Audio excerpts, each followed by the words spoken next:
something feels different. She still says she loves you. She may still kiss you goodbye, ask about your day, sit beside you on the couch, and act as though everything between you is completely normal. But you feel a distance you can't quite explain. Maybe her phone suddenly seems more private. Maybe certain questions get strangely complicated answers. Maybe affection hasn't disappeared, but it feels different somehow. And when you bring it up, you're told you're imagining things. Now, be careful here. A change in behavior is not proof of cheating. People become distant for dozens of reasons: stress, depression, family problems, resentment, burnout, work pressure, or simply needing more space. But when several unexplained changes begin happening together, especially alongside secrecy and inconsistencies, they're worth paying attention to. Not because you should become suspicious of everything she does, because trust requires reality. And today, I want to show you 10 signs that can sometimes appear when someone is hiding another relationship, why those behaviors happen, what else they could mean, and most importantly, how to respond without losing your dignity or becoming consumed by suspicion.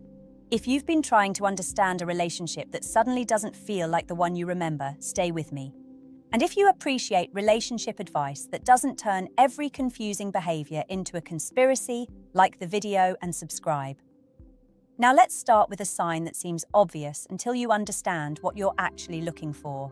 Her relationship with her phone suddenly changes. Notice I didn't say she protects her phone, therefore she's cheating. Privacy is normal. You don't automatically gain unlimited access to another person's messages because you're in a relationship. The important word is change. Imagine that for years she would leave her phone charging on the kitchen counter. Then suddenly it's always face down. She takes it into rooms she never used to. Notifications disappear from the lock screen. She becomes visibly uncomfortable when you pick it up to move it. None of those things proves an affair. Maybe she's discussing something private with a friend. Maybe she's planning a surprise. Maybe work requires more confidentiality. Maybe she's simply become more conscious of digital privacy. But if the new phone secrecy arrives alongside emotional distance, unexplained absences, and inconsistent stories, the pattern becomes more relevant. And that's an important principle for everything I'm going to tell you today. Don't investigate isolated behaviors. Look at patterns, because one strange evening tells you very little. A sustained change across several areas of the relationship tells you considerably more. The second sign is actually the opposite of what many men expect. She suddenly becomes unusually affectionate. Most people imagine infidelity as obvious withdrawal. Sometimes it is. But human behavior isn't always that neat. A person carrying guilt may occasionally compensate by becoming unusually attentive. Suddenly, there are unexpected compliments. Gifts appear for no obvious reason. Affection becomes intense for a few days and then disappears again. That doesn't necessarily mean the affection is fake. People can experience conflicting emotions at the same time. Someone can care deeply about their partner while also behaving dishonestly toward them. And guilt can make a person temporarily invest more energy into the relationship they're afraid of damaging. But don't turn kindness into evidence. If your girlfriend or wife surprises you with dinner tonight, please don't sit there thinking, "I watched a YouTube video. This is suspicious." That's exactly the kind of thinking I want you to avoid. What matters is whether the affection feels like part of a larger cycle of secrecy, guilt, withdrawal, and compensation. And there's another change that can be even more revealing. Her schedule becomes difficult to understand. Everybody gets busy. Jobs change. Responsibilities change. Friendships change. People develop new interests. So staying late at work isn't evidence of anything by itself. The question is whether ordinary questions suddenly stop producing ordinary answers. Imagine she says she's meeting friends. You casually ask, "Who are you going out with?"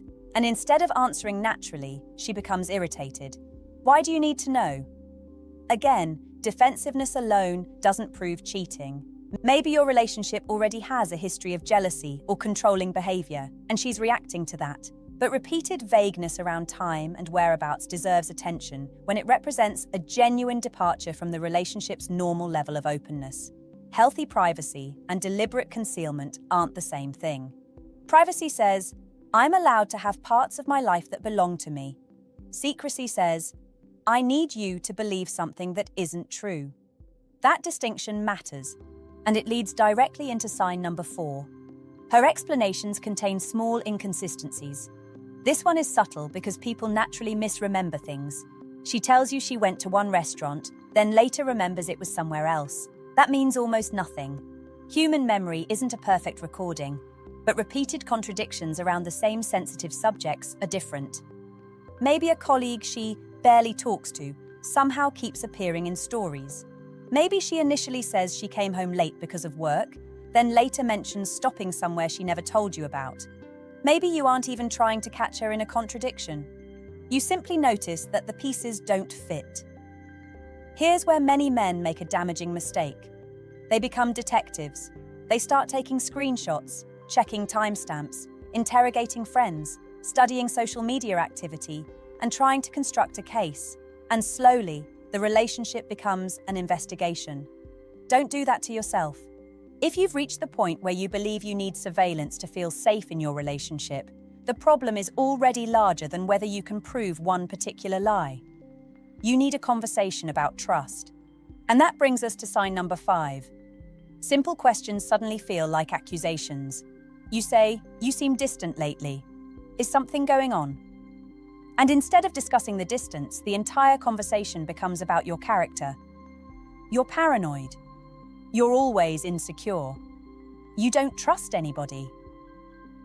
Now, sometimes that criticism may contain truth. If you've repeatedly accused an innocent partner, checked her phone, demanded constant updates, or treated normal independence as suspicious, she has every reason to be frustrated. But there's another possibility you need to consider. Deflection can also be a way of avoiding an uncomfortable subject. The useful question isn't simply, did she get defensive? Ask yourself something more specific. Did she eventually engage with the concern? A healthy partner can become irritated and still return to the conversation. I don't like being questioned this way, but I understand why you've noticed I've been distant. Here's what's happening. That's very different from consistently attacking you whenever you ask reasonable questions. Pay attention to whether difficult conversations eventually produce clarity, because sign number 6 often appears in those conversations. She becomes emotionally absent before she becomes physically absent. This is one of the most painful changes because it's difficult to measure. She's sitting 3 feet away from you, but you feel alone. You tell her something that would once have interested her and get a distracted response. You stop having those small conversations at the end of the day. She doesn't ask what you're thinking anymore, and eventually you realize something strange. You're still together, but you don't feel emotionally included in her life. Now, emotional withdrawal can happen for many reasons. Unresolved resentment is a major one. So are stress, grief, burnout, depression, and relationship dissatisfaction. And sometimes the emotional withdrawal itself creates vulnerability to another connection rather than being evidence that one already exists. That's why the question shouldn't immediately be, who is she talking to? A better first question is, what happened between us? That question gives you useful information regardless of whether another person exists. Because if the emotional connection has deteriorated, that deserves attention on its own. And here's where things get particularly confusing. Sign number 7 is that she starts mentioning one person differently, not necessarily more often. Differently. Maybe there's a coworker whose name keeps appearing and then suddenly stops appearing completely. Maybe she criticizes someone with unusual intensity. Maybe she insists, without being asked, that you have absolutely nothing to worry about. Or perhaps there's simply an emotional energy around one particular relationship that wasn't there before. Be very careful with this one. Having friends of another gender isn't cheating. Admiring a colleague isn't cheating. Talking about someone frequently isn't cheating. Your goal isn't to police her friendships. What deserves attention is secrecy around a particular emotional bond. If she can comfortably explain the friendship, maintain reasonable boundaries, and behave consistently with what she's telling you, there may be no problem at all.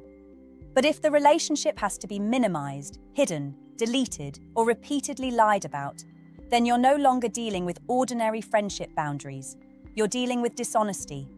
And dishonesty is something you are allowed to take seriously, even before you know its full explanation.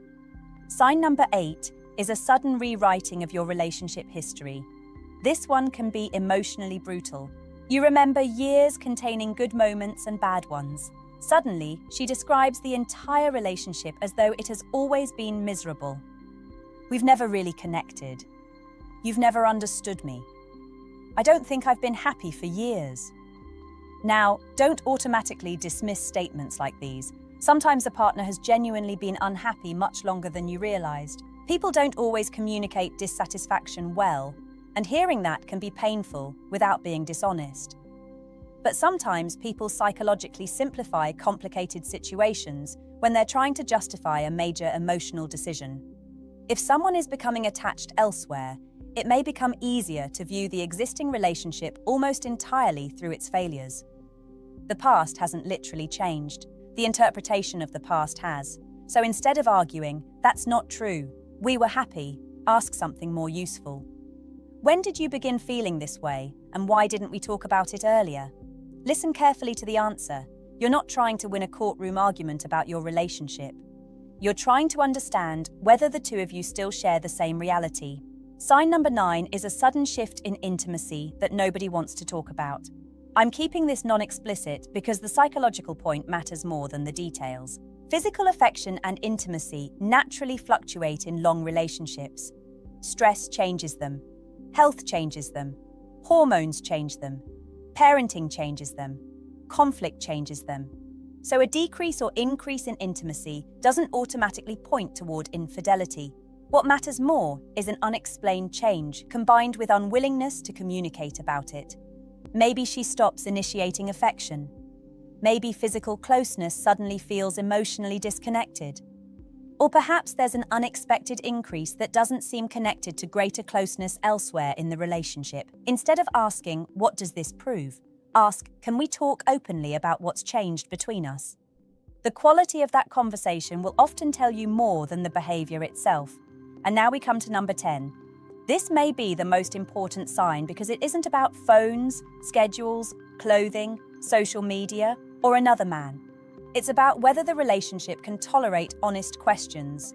When trust is healthy, difficult subjects can eventually be discussed. Not perfectly. People get defensive. People become emotional. People need time to think. But there is some path back toward openness. When trust is seriously damaged, you may notice something different. Every attempt at clarity produces more confusion. You ask one reasonable question and leave with 5 new contradictions. Boundaries can't be discussed. Concerns are mocked rather than addressed. Promises repeatedly don't match behavior. And you find yourself becoming someone you don't recognize. Checking, analyzing, waiting, reading meaning into every notification, watching facial expressions, trying to determine whether one sentence was technically a lie. Here's the part I really want you to hear. Even if she's doing nothing wrong, living in that state is unhealthy for you. And if she is being unfaithful, obsessively monitoring her won't restore your dignity or repair the relationship. At some point, you need to stop asking, "How can I catch her?" and start asking, "What would I need to see for trust to exist here again?" That's a completely different question. Maybe the answer is greater transparency. Maybe it's an honest conversation about emotional distance. Maybe it's couples counseling. Maybe you need to acknowledge that your own past experiences have made you hypervigilant and that you're seeing danger where there isn't enough evidence. Or maybe repeated dishonesty has already shown you that the relationship isn't emotionally safe enough for you to remain in it. You don't need to manufacture evidence. You need to identify your boundary. And there's a major difference. A threat says, "Do what I want or I'll punish you." A boundary says, "This is what I require in order to participate in this relationship." For example, I don't expect access to every private conversation you have, but I do expect honesty. I've noticed several things that don't add up, and I'd like us to talk openly about them. Then be specific, not 20 accusations, 2 or 3 concrete observations. You've told me different things about where you've been. You've become much more secretive with your phone. And when I ask what's changed, we can't seem to have a conversation without it turning into an argument. Then stop talking. Listen. You're looking for more than the perfect explanation. You're looking at whether she takes your experience seriously. Does she answer reasonable questions? Does she show curiosity about why trust has deteriorated? Is she willing to discuss boundaries? Does her behavior afterward become more consistent with what she's telling you? Or does the confusion simply continue? Because trust isn't restored through one convincing conversation. It's restored through consistent behavior over time. And if you've been betrayed before, there's something else you should understand. Your intuition can be valuable, but intuition isn't infallible. Sometimes what people call a gut feeling is the mind noticing subtle inconsistencies before conscious thought has organized them. But anxiety can produce a powerful gut feeling too. Past betrayal can make ordinary uncertainty feel dangerous. That's why you don't ignore your intuition, but you also don't treat it as a verdict. Use it as a signal to become curious. Then look for evidence, communicate, observe patterns, and stay grounded in what you actually know. Because the goal isn't to become impossible to deceive. Nobody can guarantee that. The goal is to become someone who trusts himself enough to face reality, whatever reality turns out to be. If she's faithful and something else is damaging the connection, suspicion won't solve it. Honest communication might. If she's cheating, becoming controlling won't make her loyal. Her choices belong to her. Your choices belong to you. And if someone betrays you, your power isn't in proving that you're smarter than they are. It's in deciding what behavior you will and will not build your life around. So remember these 10 signs for what they actually are, not proof. Information, sudden secrecy around her phone, unusual compensating affection, unexplained changes in her schedule, repeated inconsistencies, deflection of reasonable questions, emotional withdrawal, secrecy around a particular connection, rewriting the history of your relationship, unexplained changes in intimacy, and perhaps most importantly, a relationship that can no longer tolerate honest conversations about trust. One sign may mean very little. Several persistent changes deserve a conversation. Repeated deception deserves a boundary. And confirmed betrayal deserves a decision based on your values, not your fear of losing someone. You don't have to become suspicious of women to protect yourself. You don't have to monitor another adult to have self-respect. And you don't need absolute certainty about another person's thoughts before you're allowed to acknowledge that something in your relationship isn't working. Pay attention to patterns. Ask direct questions. Listen to answers. Watch whether behavior matches words. And then trust yourself enough to make decisions based on reality instead of desperation. Because the healthiest relationship isn't one where you become exceptionally good at detecting betrayal. It's one where neither person has to live like a detective in the first place. If this helped you see your situation more clearly, like the video and subscribe. And remember, protecting your heart doesn't require closing it. It requires knowing your standards, communicating them clearly, and having the courage to walk toward relationships where honesty doesn't have to be hunted down.